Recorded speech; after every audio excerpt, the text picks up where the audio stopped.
Nastava u prvom A razredu osnovne škole Vežica, kažu učenici i njihovi roditelji, posljednjih se mjeseci pretvorila u pravi pakao.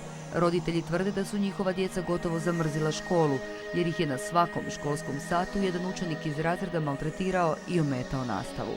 On je jednostavno onda odbijao svaku poslušnost rada, ali istovremeno je bio vrlo agresivan, djelovao je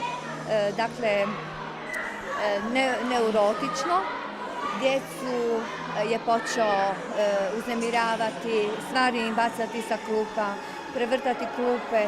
Sedmogodišnjak je početkom drugog polugodišta iz cjelodnevnog programa prebačen u redovni kraći. Učitelji su se nadali da će time problem biti riješen, no tvrde roditelji, situacija je iz dana u dan postajala sve gora. Moj mali je dobio par udaraca i tako dalje. Bilo je dosta problema taj dan, spao. Ja nisam ni znao da je to bilo, on je samo meni rekao da je dobio lagani udarac u nogu, to je bilo nešto više. Roditelji ostale djece iz razreda šutili su gotovo pola godine, no kažu odlučili su stvar uzeti u svoje ruke. Mi smo na jučerašnjem sastanku dogovorili se sa, bio je pristojni ravnatelj, pedagog i tako, da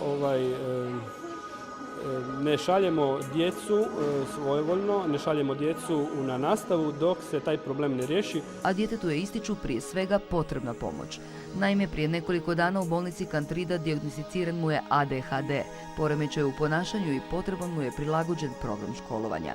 U školi su kontaktirali nadležne ustanove i čini se kako je rješenje blizu. Poduzelo se i poduzet će se da se omogući djetetu stručna, kvalificirana pomoć i da uspješno završi prvi razred.